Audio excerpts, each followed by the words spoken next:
예수님께서 갈릴리와 베레아 지경에서의 전도 사역을 은혜 가운데 또 많은 능력을 나타내시며 마치신 후에 예수님께서는 유대인들의 3대 절기라고 하는 것 중에 하나, 오늘 6월절을 맞이하여서 예루살렘에 모이기 위해서 그리고 함께 참여하기 위해서 예수님은 제자들과 함께 열심히 예루살렘을 향하여서 왔습니다. 그리고 하루 전날 베다니라고 하는 곳에 도착을 했고, 베다니에서 우리가 잘 아는 대로 하룻밤 주무신 다음에 그리고 출발하여서 오늘 예루살렘이 한눈에 보이는 감람산 벳바게라고 하는 곳에 와서 멈추셨습니다.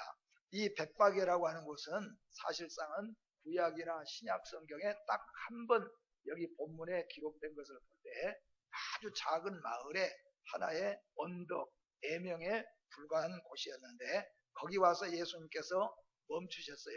그리고 거기서 멈추셨는데 거기 와서 멈추신 이유는 뭐냐면은 그곳이 바로 예루살렘을 한눈에, 그 예루살렘 전경을 한눈에 볼 수 있는 곳이기 때문에 해발 900m 지역이고 바로 예루살렘을 한눈에 내려다볼 수 있는 곳이기 때문에 예수님께서 여기서 멈추셨습니다. 그리고 이제 거기서부터 오늘 종료주일에 예수님이 작전을 세우시는데, 먼저는 오늘 본문 말씀 가운데 3가지로 나누어서 말씀을 드리려고 합니다. 오늘 먼저 1절부터 7절까지 말씀은 예수님이 예루살렘에 입성하시기 위해서 감람산 벳바게까지 오셔가지고 거기서 제자들에게 나귀와 나귀 새끼들을 끌고 오도록 하시고 나귀를 타시는 문제가 기록되어 있고, 두 번째 단어는 8절 말씀부터 시작해서 9절 말씀까지는 이제 예수님께서 나귀를 타시고 그리고 많은 제자들과 그리고 여인들을 이끌고 예루살렘으로 입성하시는 순간에 이곳저곳에서 호산나 부르기 시작한 노래가 예루살렘의 찬양이 되어가지고 온 하루 종일 예루살렘에는 호산나 호산나가 떠나지 아니하게 되어졌습니다. 근데 세 번째 단어는 이제 10절과 11절 말씀인데 이 사건 때문에 일어나는 이유, 그리고 이 사건이 예루살렘 전 도시에 어떤 영향을 끼쳤는가 하는 것을 통하여서 우리가 은혜를 받고자 하는 겁니다. 그러면은 첫째는 예수님께서 1절부터 7절까지 말씀 중에서 예수님이 오늘 감람산 벳바게까지 오셔가지고 제자들 둘을 보내면서 너희는 저 맞은편에 보이는 마을로 들어가거라. 거기 들어가면은 나귀가 매어 있을 것이니까 그냥 가서 나귀를 풀고 오도록 해라. 만약에 나귀를 풀다가 나타나서 누군가가 그거 왜 내 나타인데 내 나귀인데 왜 당신이 그걸 끌고 가느냐, 그렇게 물으면은 뭐 말다툼하거나 싸울 필요도 없이 주께서 쓰시겠다 그렇게 말씀하셨습니다 라고 해라. 그러면 보내줄 것이다.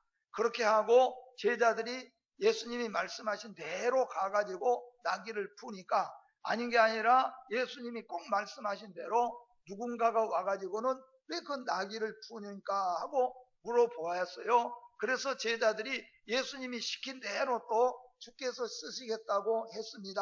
그랬더니 그냥 나귀를 가져가라고 했다는 거예요. 여기서 여러분 우리는 중요한 걸 볼 수가 있는데, 지금 같으면은 우리가 뭐 인터넷부터 시작해서 뭐 전화기도 다 있고 얼마나 연락이 잘 됩니까? 만약에 예수님이 먼저 미리 어젯밤에 그 동네에 보내가지고 그 동네 나귀 주인한테다가 가서 나귀 한 마리 묶어놓고 나귀 가지러 오면 이렇게 보내라 하고 전달자를 보낸 것도 아니잖아요. 예수님이 제자들과 함께 주무시고 함께 출발해서 오셔서 그리고 감람산 벳바게에 머무셨는데, 근데 예수님이 제자들 보고 가서 그 이렇게 하고 가져오너라 그랬더니 제자들이 그대로 가서 끌었더니 누가 와가지고는 그 왜 가져가냐고 물어보니까 주께서 쓰시겠답니다. 그랬더니 그러면 가져가십시오. 그래서 가져왔다는 거예요. 여러분 이게 1절부터 7절까지 사건인데 이 사건을 왜 예수님이 이렇게 사건을 전개해 가셨느냐 하면은 거기에는 아주 중요한 의미가 들어있는데, 첫째는 예수 그리스도께서 첫째 중요한 것은 뭐냐 하면은 이 세상에 절대 주권자가 누구인가를 오늘 이 나귀를 통하여 보여주시는 것입니다. 나귀 주인 분명히 있습니다. 예수님은 그 나귀를 본 적도 없고 나귀의 주인에게 부탁한 적도 없고 말한 적도 없어요. 그럼에도 불구하고 예수님은 거기가 나귀가 메어 있고 나귀는 한 번도 타보지 않는 나귀 새끼가 함께 있을 것까지도 알고 계셨고, 그리고 그 주인에게 무슨 말을 하고 어떻게 주인이 또 말할 것인가까지를 알고 계셨다는 거예요. 그렇기 때문에 그 나귀는 주인이 끌려준 것 같지만은 절대 주권자가 누구냐 하면은 예수 그리스도라는 겁니다. 여러분과 저의 생명, 우리의 육신도 절대 주권자가 내가 아니라 예수 그리스도인 것을 고백하시고, 오늘 또 다시 한번 여러분의 심령 속에서 배움을 가지시기를 주의 이름으로 축복합니다. 이 세상에는 절대 주권자가 아무도 없습니다. 절대 주권자는 오직 예수 그리스도라 하는 것을 오늘 이 나귀를 통하여 우리에게 보여주시고, 두 번째 나귀를 통하여 우리에게 보여주시는 것은 절대 통치자가 예수 그리스도라는 겁니다. 지금 이스라엘 나라를 통치하고 있는 3대 권력이 있습니다. 그 3대 권력은 어마어마했지만은, 그리고 그 3대 권력을 또 움직일 수 있는 저 로마의 황제는 그야말로 신과 같은 대접을 받은 사람입니다. 그런데도 불구하고 만약의 경우에 이 가이사라 황제가 비가 오는데 비를 멈추게 할 수 있겠습니까?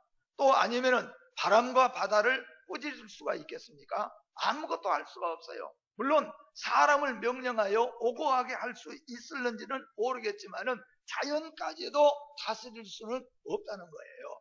헤롯 왕이 얼마나 권위가 있습니까? 또한 대제사장들이 얼마나 권세가 있었습니까? 그들이 아무리 능력이 있고 권세가 있었어도 부는 바람을 멈추게 하거나 오는 비를 막게 할 수는 없다는 겁니다. 또한 사람에도 마찬가지입니다.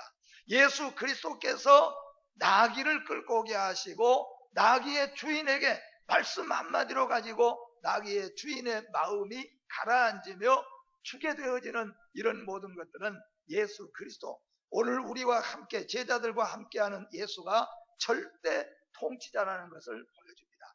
사랑하는 성도 여러분, 예수님은 자연 모든 만물을 통치하시는 절대 통치자인 것을 믿으시기를 바랍니다. 이 세상에 아무도 비가 오게 하거나 해가 뜨고 지게 할 수 없지만은 우리 하나님께서는, 우리 예수 그리스도께서는 사람뿐만 아니라 자연 만물까지도 말씀으로 통치하고 계시는 절대 통치자이신 것을 오늘 이 나귀를 통하여서 예수님이 보여주셨다는 겁니다. 세 번째로 예수 그리스도께서는 이 나귀를 통하여서 전지전능자가 되심을 우리에게 보여줍니다. 예수님은 여러분 모르는 것이 없다는 거예요. 또 할 수 없는 것이 없다는 겁니다. 우리는 박사라고 하지만은 내가 박사인 그 분야에도 모르는 것이 아는 것보다 사실 더 많잖아요. 더 많습니다. 그리고 이 세상에는 우리가 알지 못한 것이 더 많다는 것을 우리는 알아야 됩니다. 또 할 수 없다는 것을 더 잘 알아야 됩니다. 우리가 어렸을 때는 엄마나 아버지는 만능 기계처럼 보여, 만능 기술자처럼 부셔지면은 아빠에게 가져가면은 아빠가 어떻게 하더니 딱 건져내기도 하고 엄마가 착착착착 만들어내기도 합니다. 그래서 우리가 어렸을 때는 우리 엄마, 우리 아빠 하면은 못할 것이 없고 모르는 것이 없는 걸로 생각했는데요. 아이들이 옛날 아이들하고 지금 아이들하고는 틀리잖아요. 우리 애들로 봐서는 우리 애들이 중학교 2학년 때 저에게 마지막 영어를 물어봤어요. 그리고는 그 다음에는 물어본 적이 없는 것 같아요. 왜 안 물어봤겠습니까? 나도 물어보면 성가실 일이고 우리는 전지전능이라는 것이 우리에게는 맞지 않습니다. 그런데 예수님께서는 심지어 뭐예요? 세상의 모든 지혜, 지식뿐만 아니라 모든 사람의 마음 그리고 짐승에 돌아가는 것까지도 예수님은 보고 계시고 알고 계십니다. 여러분과 제가 어디에 있든지 무엇을 하든지 간에 어떤 마음을 가졌든지 간에 우리 주님은 전지하신 주님입니다. 모든 것을 알고 계신다 그런 말씀입니다. 그렇기 때문에 그분에게 토하여 내고 그분에게 부탁하고 그분에게 우리가 갈망하는 겁니다. 또 예수님은 전능하신 분이라는 거죠. 우리는 만약에 우리가 사랑을 가졌다고 할지라도 전능하지를 못하잖아요. 내 힘의 한계가 있습니다. 도울 수 있는 한계가 있습니다. 어떤 때는 죽어가는 자식, 죽어가는 남편, 아내, 부모를 눈앞에 두고도 어떻게 할 줄 모르는 것이 우리 인생이잖아요. 발만 동동 구를 수밖에 없어요. 그러니까 우리는 전능자가 아니라는 거죠. 그런데 예수님은 전지전능자이신 것을 오늘 이 작은 나귀 새끼 한 마리 가지고 예수님은 제자들 앞에 이걸 보여주시고 그 후세 오는 2000년 이후에 모든 우리들에게 예수님은 절대 우리를 위해서 이 땅에 오신 절대 주권자이고 절대 통치자이시고 전지전능하신 하나님이시다 하는 것을 먼저 예수님이 제자들에게 각인을 시켜주셨습니다. 두 번째로 제자들은 보십시오. 오늘 나귀의 문제를 가지고 제자들은 그동안 예수님 속을 많이 썩이고 또 예수님과 함께하지 못한 경우들도 있었지만은 오늘 제자들에게 통하여서 우리가 또 배울 것은 뭐냐 하면은 제자들에게 있어서는 첫째로 절대 믿음이라는 겁니다. 여러분과 저는 위대한 어떤 일을 내고 공로를 내고 우리가 이런 사람입니다. 나는 이렇게 학교를 졸업한 사람입니다. 나는 이런 정도 살아온 사람입니다. 그거 없어도 아무것도 모르는 사람이라고 할지라도 예수 그리스도를 절대 믿고 따르는 사람. 오늘 제자들은 예수 그리스도를 믿고 그 말씀대로 따랐다는 거예요. 두 번째로 중요한 것은 절대 순종입니다. 여러분과 저에게 그리스도인들에게 하나님께서 요구하는 최고의 은혜는 뭐냐 하면은 절대 순종이라는 겁니다. 만약에 제자들이 우리가 늘 쓰는 말처럼 묻지도 따지지도 않고 그냥 제자들이 예수님 말씀하신 대로 그대로 믿고 그리고 그냥 갔어요. 만약에 제자들이 이거 우리 갔다가 망신당하거나 갔다가 우리가 도둑으로 몰리면 어떻게 되냐는 거예요. 낯선 마을에 가서 괜히 동네 앞에 묶여있는 나귀 풀고 오다가 도둑으로 매를 맞을 수 있고 옥에 갇힐 수도 있는데 그런데 제자들은 예수님이 시키는 그대로 순종했어요. 사랑하는 우리 성도 여러분, 절대 믿음과 절대 신앙, 절대 순종이 오늘 제자들의 아름다운 은혜인 것을 믿으시기를 바랍니다. 뿐만 아니라 오늘 이 나귀를 통하여서 제자들에게 우리에게 배워줄 수 있는 것은 바로 헌신이라는 겁니다. 헌신. 오늘 제자들은 예수 그리스도께서 명령하신 대로 나귀를 끌고 왔습니다. 그러고 난 다음에 예수님이 옷 벗어 다 깔아 그렇게 한 게 아니에요. 그 제자들이 뭐예요? 진짜 우리 예수님은 우리 선생님은 정말로 우리 선생님 전능하신 분이구나. 나귀가 있는 것도 알고 나귀를 끌고 올 때 무슨 말할 것도 알고 계시고 그리고 지금까지 예수님이 보여주었던 죽은 자 살리고 병든 자 고치고 귀신 떠나가고 눈먼 자가 참 눈을 뜨게 되어지고 오병이어의 역사가 일어나고 2000명 돼지가 한꺼번에 갈릴리 바다에 빠져 죽고 이런 많은 경험들을 통하여서 이제 제자들은 예수님의 말씀대로 순종하는 은혜를 받았고 순종하고 나귀를 끌고 오니까 얼마나 재밌습니까? 그래서 누가 시키지도 않았는데 제자들은 자기들의 옷을 벗었어요. 우리야 이거 벗어서 깔아주고 옷이 더러워지고 옷이 해겨져도 집에 또 우리가 다른 색이 있잖아요. 오늘 봄날에는 노란색도 빨간색이 있다가 또 안 된 날은 검정색도 입을 수 있고 그런데 여러분 제자들은 12명이 예수님을 따라서 올려다닌 제자들이에요. 그들은 특별하게 장소가 없어요. 잠잘 곳이. 대부분 예수님과 함께 저 들판에 가서 자기들이 겉옷 이렇게 혼이불처럼 두르고 다니던 그거 잠잘 때는 살며시 덮고 아침 이슬 나가질 정도 자고 아침에는 또 그거 걸치고 그리고 그들이 날마다 빨래할 수 있겠습니까? 아마 몇 날 며칠씩 있다가 어쩌다가 그들이 호숫가에나 강가에 가게 되어지면 또 어쩌다가 부잣집에서 예수님 일행을 초청하면은 그것도 사실상은 제가 말씀 준비하면서 생각해 보니까 예수님이 한 둘이나 데리고 다녔으면은 잘 얻어 잡섰을 것 같은데 12명씩이나 끌고 다니니까 이게 좀 예수님 좀 오시라 그러려다 보니까 도둑놈같이 생긴 것들이 그냥 12명씩 졸랑졸랑 따라다니는데 하룻밤만 그들 놓고 살아나도 웬만한 여자들이 이게 팔다리 아프고 얼마나 힘들겠어요. 또 여러분 화장실이 그렇게 쉽습니까? 집에서 씻고 하는 게 쉽습니까? 그래서 사실은 예수님과 제자들은 대부분의 예수님이 그랬잖아요. 나는 머리 둘 것도 없다. 나는 침실이라고 내 침실이라고 잠잘 것도 머리 둘 것도 없다. 그 말이 사실은 맞잖아요. 이런 제자들이니까 이 제자들이 입고 있는 옷은 사실상은 뭐예요? 밤에 이불 같은 것이고 저녁이 되면 추위를 막기 위해서 걸치고 다니는 것 불과하는 거예요. 이것이 어쩌면은 거의 모든 제자들에게는 단벌에 불과했을 거예요. 근데 그것을 벗어서 나귀 위에다 깔아서 안장으로 해주고 다른 제자들은 그걸 벗어서 예수님의 앞길에 나귀 타고 가는 앞에다가 깔았어요. 나귀가 받고 가고 또 제자들이 받고 가고 수많은 사람들이 받고 가면은 옷이 어떻게 되겠어요?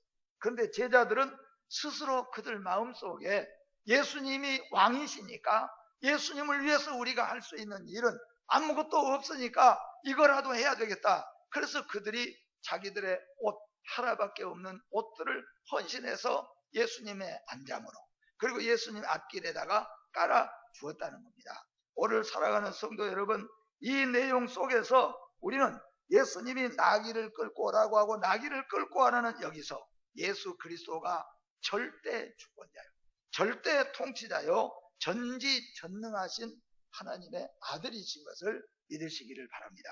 또한 제자들처럼 절대 믿음과 절대 순종과 절대적인 헌신, 바로 이것이 오늘 예수 그리스도가 예루살렘에 입성하기 전에 일어난 사건, 이 사건은 하나님이 계획하시고 우리에게 보여주시는 하나님의 은혜인 걸 믿으시기를 바랍니다.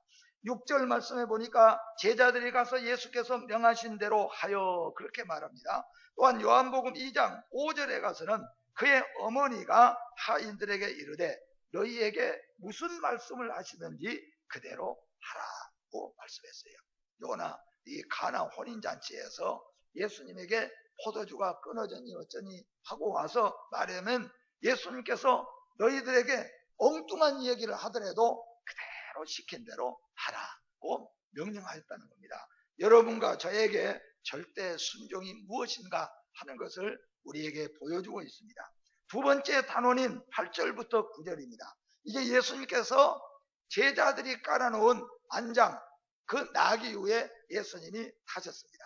사실상은 여러분 아마 가보신 분은 알겠지만은 저는 한번 가서 이제 타봤는데 이 예루살렘에서 여리고로 가는 길이나 예루살렘에서 베들레헴으로 가는 그 중간에 광야가 있는데요.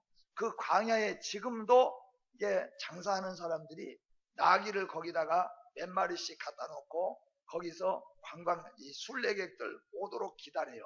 그럼 이제 순례객들이 오면은 뭐 2달러면 2달러, 3달러 이렇게 해가지고 나귀를 타보게 해요. 사람들이 나귀가 예수님이 나귀를 타셨다 그 생각 때문에 나귀를 한 번씩 타보는데요.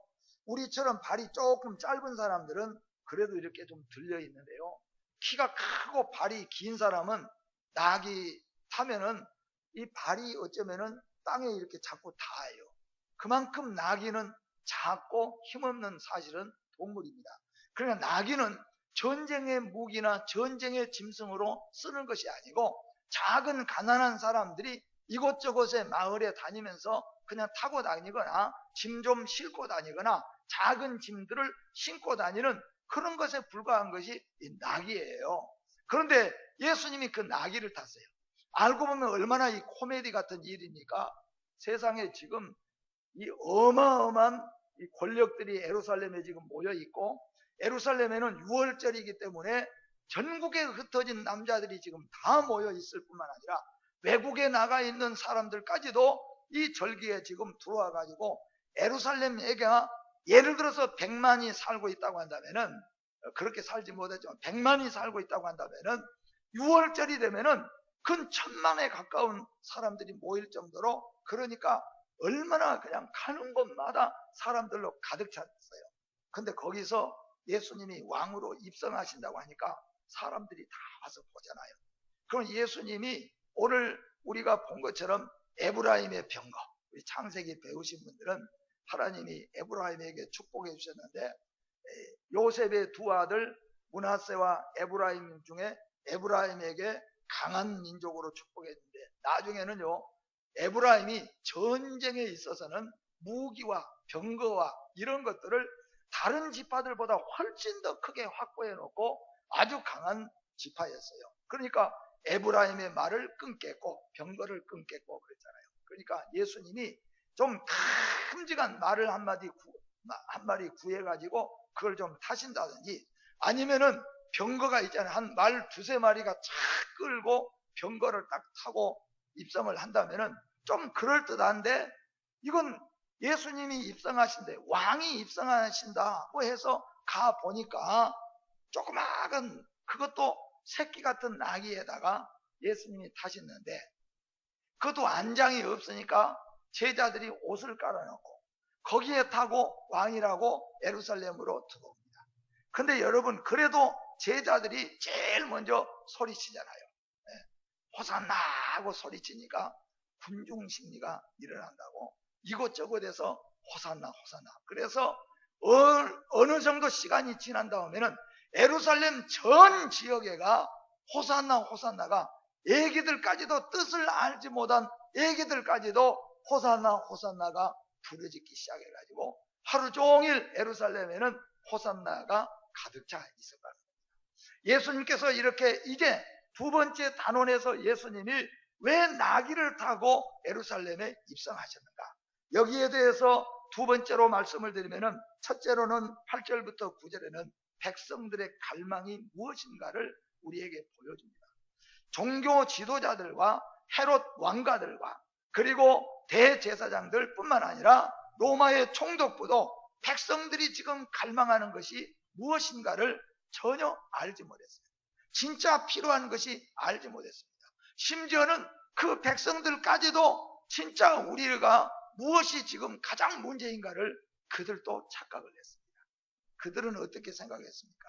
이 배고픔에서, 이 정치적인 압박 속에서, 이 가난 속에서 우리를 좀 행복하고 부조하고 풍요롭게 그 옛날 사사시대 때처럼 또는 다윗이나 솔로몬 왕 시대, 히스기야 왕 시대처럼 이 이스라엘을 그렇게 좀 부자 나라로 강한 나라로 그리고 백성들이 살만한 나라로 구해줄 왕이 누구인가? 그런데 예수님이 나귀를 타고 오시니까 저분이 긴가 보다 하고 우리를 구원해 주셔서 라고 했는데 그들의 구원의 착각은 틀렸다는 거예요. 예수님은 거기에서 구원한 것이 아니고 진정한 구원자입니다. 그래서 오늘 백성들의 갈망과 그 다음에 예수님은 전쟁을 선포하셨습니다. 예수님이 말로 전쟁을 선포하는 것이 아니고 나귀를 타고 예루살렘을 입성하심으로 말미암아 예수님은 제자들과 함께 세상 나라를 향하여서 전쟁을 선포했어요. 어떻게 선포했습니까? 로마 총독부, 종교 지도자들, 유대 왕들, 그 당시에 이스라엘 나라는 삼각관계의 그 삼각관계의 권세자들이 이스라엘을 장악하고 있었습니다. 첫째는 뭐예요? 이스라엘의 원래 왕가인 헤롯 왕가. 그 헤롯 왕가들은 철저하게 자기들 나름대로 로마 총독부보다도 대제사장들, 종교 지도자들보다도 자기들의 왕위 권력을 지켜가기 위해서 혈안이 되어 있고 그 다음에 종교 지도자들, 대제사장들 출신들은 그들끼리 뭉쳐가지고 그들은 종교라는 이름을 자꾸 내세우면서 그러면서 로마 총독부와 그리고 이스라엘 백성들과 그리고 헤롯 왕가에다가 자꾸 억압을 넣으면서 그들끼리 또 권력을 유지했습니다. 그리고 또 하나 권력은 어디입니까? 로마 총독부죠. 그때 당시에는 빌라도가 로마 총독부로 와 있어요. 우리나라에도 이웃나라에서 우리나라에 총독부를 보냈잖아요.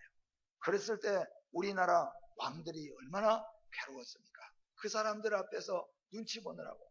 그래서 이 세계 삼각관계 로마 총독부와 그리고 대제사장들처럼 종교 지도자들과 그리고 헤롯 왕가 이 세 군데가 서로 간의 눈치를 보면서 이게 파워 게임을 계속하는 거예요. 그 속에서 백성들은 아주 고통스러워하는 겁니다. 그런데 이상하게도 예수님을 잡아 죽이는 이 한 주간 동안에는 이 삼각관계가 완전히 똘똘 뭉쳐가고 하나가 됐어요. 왜 그랬습니까, 여러분? 예수가 새로운 왕이 일어나니까. 대제사장들도 우리에게 찾아왔던 백성들이 전부 예수에게로 갑니다. 예수가 왕이라고 부르짖습니다. 그러니 로마 총독부도 긴장하고 헤롯 왕가들도 긴장하고 대제사장들, 종교 지도자들까지도 다 긴장을 해가지고 이것들이 다 하나가 되어져서 예수 잡는데 혈안이 돼요. 이게 이제 한 주간 고난주간이 시작됩니다. 이 고난주간에 이게요. 근데 사실 알고 보면은 예수님께서 여기에 영적 전쟁을 선포하십니다. 그리고 예수님은 왕으로 오셨는데 어떤 왕이냐? 성경에서 나귀를 타고 예루살렘으로 입성하시면서 예수님은 나는 이런 왕이라는 것을 보여줘요. 첫째는 평화의 왕입니다. 여러분, 나귀를 타고 예수님이 입성하실 때 예수님 주위에 비밀 경찰들이 아니면은 지금같이 무슨 미국의 CIA라든가 FBI, FBI입니까? 그것 때문에 우리나라도 정보국이 얼마나 많습니까? 이런 사람들이 몰래 있는 게 아니잖아요. 예수님뿐만 아니라 예수님이 나귀를 타고 오신 것부터 예수님의 주위의 제자들도 마찬가지예요. 누구 하나도 무기를 들거나 싸우려고 나온 자가 없다는 거예요. 예수님은 평화의 왕으로 오셨기 때문입니다. 그래서 예수가 가시는 곳에는 평화가 존재해요. 평화가 임하게 되는 것입니다. 뿐만 아니라 예수님은 섬김의 제물로 오셨다고 했습니다. 예수님은 섬김의 제물로 자기 자신이 제물되어서 십자가에서 죽으셔서 하나님의 선택받은 백성들을 섬기기 위해서 오셨다는 것입니다. 뿐만 아니라 마지막으로 예수님이 나귀를 타고 예루살렘에 입성하신 것은 바로 진정한 영원한 구원자라는 것을 보이시는 것이 오늘 예수님이 나귀 타고 예루살렘에 입성하신 내용입니다. 그러면은 그들이 소리쳤습니다. 뭐라고 소리쳤습니까? 호산나 다윗의 자손이여 찬송하리로다. 호산나는 무엇입니까? 구원하소서입니다. 군중들이 누구를 향하여 무엇이라고 외치고 있습니까? 군중들은 로마 총독부를 향하여 외치는 것이 아니었습니다. 군중들은 대제사장들, 종교 지도자들을 향하여서 외치는 것도 아니었습니다. 이스라엘의 왕 헤롯 왕가를 향하여서 외치는 것도 아니었습니다. 누구를 향하여서 외쳤습니까? 예수 그리스도를 향하여서 우리를 살려주시옵소서, 우리를 구원해 주시옵소서, 그렇게 외쳤습니다. 근데 이제 10절 11절에서 이것이 예루살렘의 큰 문제가 되었어요. 이 3대 삼각관계의 권력자들에게 이거는 어마어마한 사건이 되었습니다. 그래서 그들은 예수를 죽이지 않고는 안 되는 지경에 이르렀습니다. 그리고 오늘 중요한 것은 이제 예루살렘 6월절에 수많은 사람들이 예루살렘에 모였습니다. 그들의 입에서 앉은 곳마다, 밥 먹는 식당마다, 잠자는 여관마다, 마시는 어떤 술집마다, 어디마다 가면은 이 얘기가 화제가 돼 있어요. 그 화제가 무엇입니까? 우리나라의 한 주간 화제는 뭐였어요? 제가 보니까 태지나 도박, 하여튼 방송 트는 데마다 도박했냐 안 했냐, 억대냐 마냐, 또 하여튼 기자가 있냐 없냐, 아무튼 해가지고 대부분 보면 한 10명 되더만 나오신 게스트라든가 이런 분들이.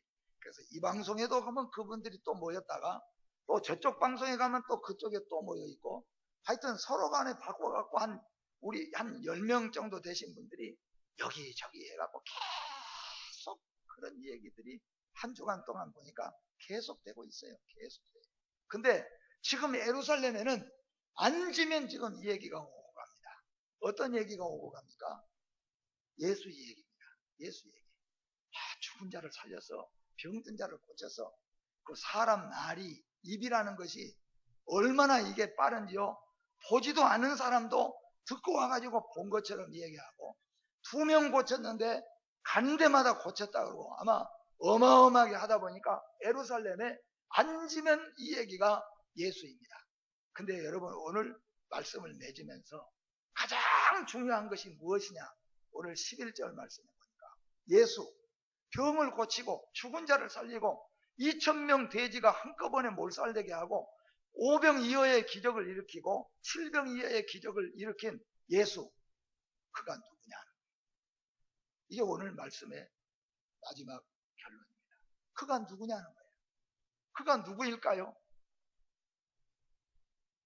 그가 누구냐가 지금 이 얘기 하다 말고 그분 이렇게 했어 이렇게 했어. 근데 그분이 누구냐 하는 거예요. 도대체 그가 누구냐? 오늘 여기 11절에서는 모든 사람들이 그가 누구냐 결론을 이렇게 내립니다. 그는 누구예요? 나사렛에서 나온 선지자 예수라. 근데 사실상은 마태복음 16장에 가서 보면 예수님께서 자기에게 저렇게 수없이 몰려오는 사람들을 놓고 예수님이 제자들에게 너희들이 가서 여론조사를 해봐라. 저들이 나를 누구로 믿고 있냐? 가서 다 물어보니까 그들이 나오는 대답이 크게 3가지가 나왔습니다. 예수님이 첫째 누구라고요? 어마어마한 능력을 행하니까 엘리야일 것이다. 또 예수님은 앉은 곳마다 눈물로 기도하고 있다는 소문이 일어나니까 누구 선지자? 눈물의 선지자 에레미야가 다시 우리에게 돌아왔을 것이다. 3번째로는 가는 곳마다 확실하게 대답하고 정의를 부르짖으니까 누가? 최근에 죽었던 헤롯 왕이 죽였던 세례 요한이 돌아왔을 것이다.